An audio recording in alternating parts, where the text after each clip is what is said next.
Bienvenue sur Can Inside 2025. Il y a des victoires qui lancent une dynamique et il y a des victoires qui paradoxalement installent le doute. Le succès du Maroc face aux Comores, 2-0 pour son entrée en lice, appartient sans aucun doute à la seconde catégorie. Sur le papier, le contrat est rempli, 3 points, un clean sheet et une entame comptable idéale.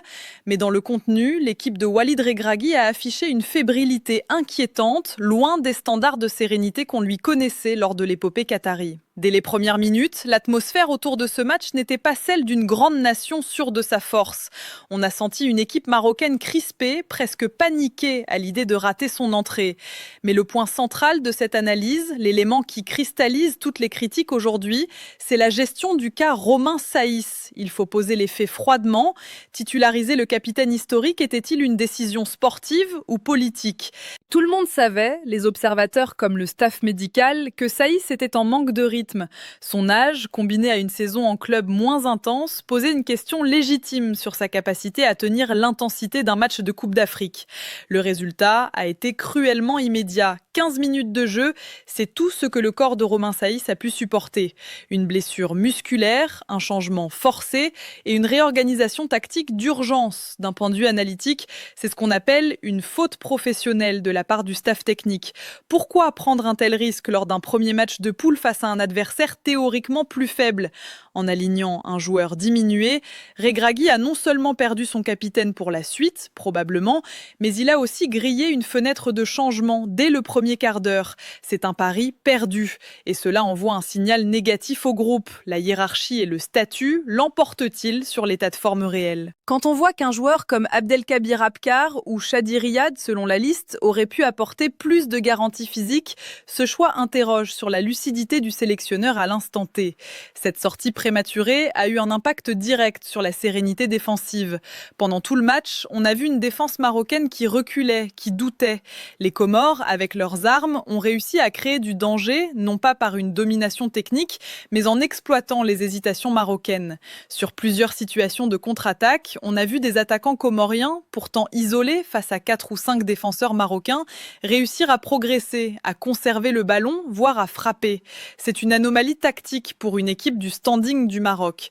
Le principe défensif de l'entonnoir ou du cadrage n'a pas fonctionné.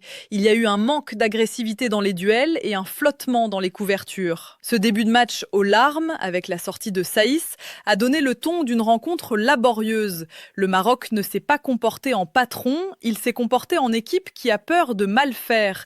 Et cette peur s'est matérialisée par un autre fait de jeu majeur que nous aborderons plus loin, le pénalty raté. Mais restons sur la structure défensive. La blessure de Saïss est un avertissement sans frais, car les Comores n'ont pas marqué. Mais face à une opposition plus létale, comme le Mali, prochain adversaire, ou le Nigeria, une telle désorganisation dans le premier quart d'heure se paiera cash. L'objectif de cette vidéo n'est pas d'être alarmiste, mais d'être lucide. Le Maroc a gagné, mais le Maroc a montré ses failles. Dans le prochain segment, nous allons analyser une autre décision forte de Walid Regragui, la gestion d'Achraf Hakimi et la performance de son remplaçant, Nousser Mazraoui. Car si l'axe a tremblé, les couloirs ont apporté des réponses intéressantes. Si la gestion de Romain Saïss a été un échec stratégique évident, celle du cas Achraf Hakimi offre une lecture diamétralement opposée, bien que tout aussi révélatrice des tensions qui règnent au sein du staff marocain. Voir Hakimi sur le banc pour un match d'ouverture a pu surprendre, voire inquiéter. Les images du joueur du PSG, visage fermé sur la touche, ont alimenté la paranoïa ambiante. Est-il blessé ? Est-il préservé ? Cependant, à la lumière de la blessure de Saïss, la décision de ne pas risquer Hakimi apparaît comme la seule décision rationnelle de la soirée. Walid Regragui a souvent loué la capacité de ses joueurs à se sacrifier pour la patrie. C'est une rhétorique guerrière qui fonctionne sur un tournoi court ou un match coup près, comme au Qatar, mais qui est dangereuse sur une CAN longue et épuisante. On ne demande pas à un joueur de se sacrifier lors d'un premier match de poule contre les Comores. On demande à un joueur d'être performant sur la durée. Avoir laissé d'Hakimi au repos est une preuve de lucidité tardive. Cela évite de répéter l'erreur commise avec Saïs, une accélération de trop, une récidive, et le Maroc perdait ses 2 piliers défensifs en 90 minutes. Le scénario catastrophe a été évité de justesse sur ce flanc droit. D'autant plus que la solution de remplacement n'est pas un bricolage, c'est une option de classe mondiale. Noussair Mazraoui a livré une prestation qui mérite d'être soulignée. Souvent dans l'ombre d'Hakimi ou utilisé à gauche par défaut, le joueur de Manchester United a rappelé qu'il était un latéral droit de très haut niveau. Sa performance a été l'un des rares points de satisfaction indiscutable. Défensivement stable, il a surtout été décisif offensivement. L'action du but de Brahim Diaz, que nous analyserons plus tard, est en grande partie son œuvre. Sa capacité à conserver le ballon sous pression, sa lucidité pour glisser cette passe en retrait dans le bon tempo, c'est du très haut niveau technique. Cela envoie un message rassurant sur la profondeur de banc du Maroc. L'absence d'Hakimi n'est pas une fatalité, à condition que Mazraoui soit utilisé à son vrai poste et qu'il soit physiquement apte, ce qui reste sa propre fragilité historique. Mais si le couloir droit a rassuré, l'axe de l'attaque a montré des signes de nervosité inquiétants. Le symbole de cette fébrilité est sans conteste le pénalty raté par Soufiane Raimi. Analysons ce fait de jeu non pas comme une simple erreur technique, mais comme un indicateur psychologique. Raimi n'est pas un novice, c'est le meilleur buteur des derniers JO, un joueur en pleine confiance dans son club, habitué à ses exercices. Pourtant, sa tentative face aux Comores a manqué de tout, de conviction, de placement, de puissance, une frappe axiale, molle, presque télégraphiée. Ce pénalty raté est symptomatique de l'état d'esprit global de l'équipe en première période. Quand un tueur comme Raimi tremble au moment de conclure face à une équipe théoriquement inférieure, cela traduit une pression négative. Les Lions de l'Atlas ne jouaient pas pour gagner, ils jouaient pour ne pas perdre, pour ne pas décevoir. Ce pénalty de la peur aurait pu coûter cher si le scénario du match n'avait pas tourné en faveur du Maroc par la suite. Il révèle que le statut de favori pèse lourd, peut-être trop lourd sur les épaules de certains cadres offensifs qui sentent l'obligation de briller individuellement plutôt que collectivement. Il est important de noter que Raimi n'est pas le seul coupable de cette animation offensive balbutiante en début de match. Le lien entre le milieu et l'attaque a souvent été coupé, obligeant les attaquants à des exploits individuels. Ce pénalty manqué doit servir d'électrochoc. La CAN ne se gagne pas en doutant, elle se gagne en tuant le match quand l'occasion se présente. Dans la suite de notre analyse, nous allons nous pencher sur le milieu de terrain et l'animation offensive globale. La performance de Sofiane Amrabat de retour de blessure et l'intégration de Brahim Diaz posent des questions tactiques intéressantes. Le Maroc a marqué 2 fois, oui, mais a-t-il vraiment maîtrisé son sujet au cœur du jeu ? C'est ce que nous allons voir. Si les individualités peuvent faire gagner un match, c'est le milieu de terrain qui permet de maîtriser un tournoi. Et sur ce point précis, la copie rendue par le Maroc face aux Comores est loin d'être immaculée.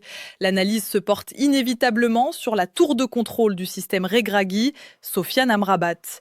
Le joueur de Fenerbahçe, ou Manchester United selon la période, revenait de blessure, et cela s'est vu. Cruellement. D'habitude impérial à la récupération et propre à la relance, Amrabat a affiché un déchet technique inhabituel. On l'a vu perdre des ballons dans des zones dangereuses, exposant sa défense centrale déjà fragilisée par la sortie de Saïs. Plus inquiétant encore, son impact physique dans les duels a été moindre. Sur plusieurs séquences, il s'est fait éliminer trop facilement, obligé de courir vers son propre but plutôt que de défendre en avançant. Quand votre sentinelle tousse, c'est toute l'équipe qui s'enrhume. Asdin Ounahi, à ses côtés, a souvent semblé bien seul pour colmater les brèches et organiser le jeu. Cette déconnexion en milieu a permis aux Comores d'exister dans le cœur du jeu bien plus qu'ils n'auraient dû. Mais au-delà de la forme physique, c'est la concentration globale qui pose problème. Il y a eu des séquences de suffisance qui ne pardonnent pas au très haut niveau. L'exemple le plus flagrant cité dans l'analyse d'après-match concerne Anas Salaheddine, ou le latéral en question sur l'action. Arrêter de jouer en pensant que la balle est sortie ou qu'il y a une touche alors que l'arbitre n'a pas sifflé est une erreur de débutant. Cela a offert une occasion en or aux Comores. Dans un match de poule contre une équipe moins réaliste, ça passe sans conséquence au tableau d'affichage. Mais imaginez cette même erreur face à un attaquant nigérian ou sénégalais, c'est but assuré. C'est ce genre de détail qui différencie une équipe qui participe d'une équipe qui veut gagner. Le Maroc, avec son statut, ne peut pas se permettre ces sautes de concentration. Cette nonchalance s'est aussi vue offensivement en fin de match. Le score était de 2-0, la victoire acquise. Au lieu de gérer avec professionnalisme, certains joueurs ont confondu le terrain de la CAN avec un terrain de five. Tenter des gestes techniques risqués, roulettes, talonnades dans ses propres 30 mètres est une aberration tactique. C'est un manque de respect pour l'adversaire, mais surtout un danger pour soi-même. Si le Maroc encaisse un but stupide sur une perte de balle évitable à la 85e minute, le match est relancé, la dynamique est brisée et la différence de but, cruciale pour le classement, est entamée. Walid Regragui va devoir serrer la vis. La CAN n'est pas un gala d'exhibition. C'est une guerre d'usure où la simplicité est souvent la meilleure des armes. Pourquoi insister sur cette rigueur ? Parce que l'enjeu de cette phase de poule dépasse la simple qualification. L'objectif du Maroc n'est pas juste de passer, mais de finir premier du groupe.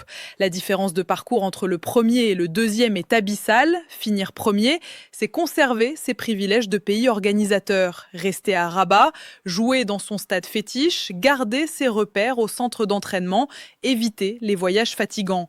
Finir deuxième, c'est entrer dans une zone de turbulence. Déplacements logistiques, perte des repères et surtout un tirage au sort potentiellement cauchemardesque dès les huitièmes de finale. Un choc prématuré contre une autre grosse nation comme le Mali, le Nigeria ou la Tunisie. C'est pour cette raison précise que chaque erreur, chaque perte de balle, chaque minute de relâchement doit être analysée avec sévérité. Le Maroc ne peut pas se permettre de laisser des points ou de la confiance en route à cause d'un excès de confiance mal placée.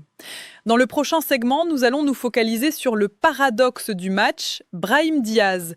Entre une première mi-temps brouillonne et une seconde période décisive, le joueur du Real Madrid incarne à lui seul les deux visages de cette équipe marocaine. Est-il le sauveur ou un problème tactique à résoudre ? Si l'on devait résumer la performance du Maroc à travers un seul joueur, ce serait Brahim Diaz. Son match est le miroir parfait de l'équipe, une première mi-temps inquiétante, brouillonne et une seconde période décisive qui sauve les apparences. L'analyse de sa prestation laisse un sentiment mitigé, ce fameux « oui mais » qui frustre les exigences du très haut niveau.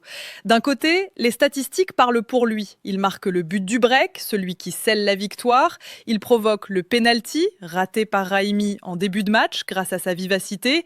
Il est impliqué dans les deux faits majeurs offensifs. C'est la marque des grands joueurs, être décisif même quand on n'est pas flamboyant. On a senti par séquence cette touche Real Madrid, cette capacité à éliminer sur un pas, à provoquer la faute dans la surface, à jouer dans les petits espaces. C'est indéniable, techniquement, il est au-dessus de la mêlée. Mais d'un autre côté, l'analyse du contenu de son match révèle des difficultés d'adaptation criantes. Sa première période a été laborieuse, on l'a vu perdre des ballons faciles au milieu de terrain, essayant parfois de trop en faire, de porter le ballon plutôt que de fluidifier le jeu. Il y a eu cette scène révélatrice avec Romain Saïs avant sa blessure sur un coup franc mal négocié. On a vu le capitaine reprocher à Diaz un manque de conviction ou de clarté dans la combinaison. Cela montre que l'alchimie avec les cadre historique n'est pas encore total. Diaz joue parfois sa propre partition et dans un bloc équipe rigoureux comme celui du Maroc, cela peut créer des dissonances. Son but, cependant, mérite qu'on s'y attarde. Si la finition de Diaz est propre, le mérite revient à 80% à Noussair Mazraoui. C'est l'action du match. Mazraoui, sur son côté droit, a fait un travail exceptionnel. Sa conservation de balle, sa capacité à résister au pressing, puis sa lucidité pour mettre ce ballon en retrait dans le bon tempo, c'est du caviar. Diaz a eu l'intelligence de se placer là où il fallait. C'est ce qu'on attend de lui, être le tueur silencieux. Mais attention, ce but cache la forêt. Car si l'on regarde l'autre côté du terrain, le Maroc a concédé bien trop de situations pour un prétendant au titre. Les Comores, avec tout le respect qu'on leur doit, ne sont pas une foudre de guerre offensive. Et pourtant, ils ont eu des situations de contre très nettes. On a vu des séquences où l'attaquant comorien partait seul face à 4 défenseurs marocains et arrivait quand même à conserver la balle ou à frapper. C'est une anomalie. La défense marocaine a manqué d'agressivité à la récupération. Le contre-pressing à la perte du ballon, qui était la force du Maroc au mondial, a été défaillant ici. Aguerd a parfois semblé hésitant et les couvertures latérales n'étaient pas toujours assurées. Alors, posons la question qui fâche. Que se passera-t-il au prochain match ?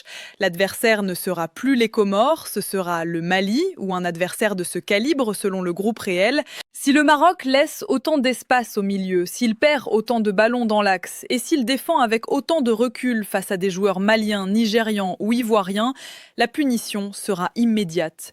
Ce 2-0 est un score flatteur. Il ne raconte pas l'histoire des frayeurs défensives. Il ne raconte pas que le gardien Yacine Bounou a dû rester vigilant. Le Maroc a fait le travail comptable, mais il n'a pas envoyé de message de puissance à l'Afrique. Contrairement au Sénégal, dans notre analyse précédente, qui a écrasé le Botswana dans le jeu, le Maroc a bricolé sa victoire. C'est suffisant pour commencer, mais ce sera insuffisant pour aller au bout. Walid Regragui le sait. Il a vu les mêmes failles que nous. Il va falloir resserrer les boulons, retrouver de l'humilité défensive et surtout régler ce problème d'efficacité offensive qui oblige l'équipe à courir après le score ou à vivre dans la peur d'un contre-assassin. Dans le dernier segment, nous allons conclure sur les enjeux vitaux de la suite. Pourquoi ce prochain match contre le Mali est-il déjà une finale de groupe ? Et surtout, quelles sont les décisions fortes que Regragui doit prendre dès maintenant pour éviter la désillusion ? Saïs out, Hakimi in ? Le chantier est ouvert. En conclusion, comment doit-on lire cette entrée en matière des Lions de l'Atlas ? Si l'on s'en tient au tableau d'affichage, c'est un départ parfait. Victoire 2-0, 3 points, aucun but encaissé. Mais si l'on regarde la vérité du terrain, c'est une victoire en trompe-l'œil qui masque de nombreux chantiers. Le Maroc a gagné, mais le Maroc n'a pas rassuré. Cette performance face aux Comores doit être perçue comme un avertissement sans frais. Le plus grand danger pour Walid Regragui et ses hommes serait de se satisfaire de ce résultat, car l'adversaire qui se profile à l'horizon n'a rien à voir avec les Comores. Le prochain match, supposons contre le Mali ou un adversaire direct du groupe, sera le véritable juge de paix. Face à une équipe malienne athlétique, dense au milieu et capable de presser haut, les approximations techniques vues aujourd'hui ne pardonneront pas. Si Sofiane Amrabat perd les mêmes ballons face à un milieu malien, ce sera but. Si la défense recule autant face à des attaquants de classe internationale, ce sera but. L'enjeu du prochain match dépasse la simple qualification. Il s'agit de verrouiller la première place du groupe.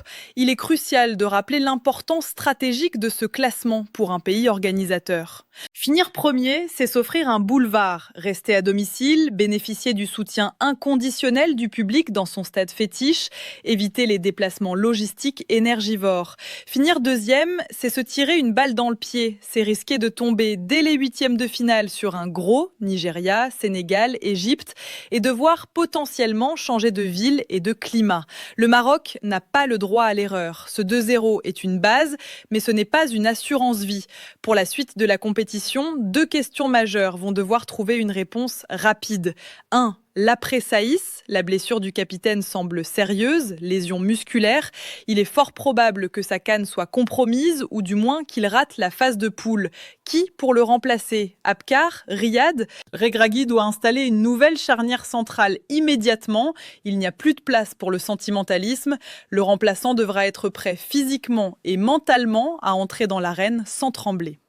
L'animation offensive. Le Maroc ne peut pas dépendre uniquement des exploits individuels de Brahim Diaz ou des montées de Mazraoui. Il faut retrouver du liant. Le trio d'attaque et le milieu doivent parler le même langage. La fluidité collective qui faisait la force du Maroc en 2022 a disparu par séquence. Il faut la retrouver d'urgence. Pour le supporter expert comme pour l'analyste, les signaux à surveiller lors du prochain match seront simples. La hauteur du bloc équipe, oser jouer haut sans peur. L'agressivité à la perte du ballon, le fameux contre-pressing. La capacité à tuer le match, efficacité dans la surface. Le Maroc reste un favori légitime, mais il est désormais un favori sous surveillance. Les autres nations ont vu ce match, elles ont vu les failles, elles savent maintenant que le lion peut saigner. À Walid Regragui de panser les plaies et de remettre l'armure avant le prochain combat. C'est ici que s'arrête notre analyse. Place au débat. Dites-moi en commentaire votre avis d'expert. Le remplaçant, qui doit prendre la place de Saïss en défense centrale? Le milieu, êtes-vous inquiet du niveau affiché par Amrabat? Le pronostic, le Maroc va-t-il monter en puissance ou rester sur ce faux rythme? Merci de nous avoir suivis sur Can Inside 2025. Abonnez-vous pour des analyses froides et sans concession. À très vite pour le prochain débrief.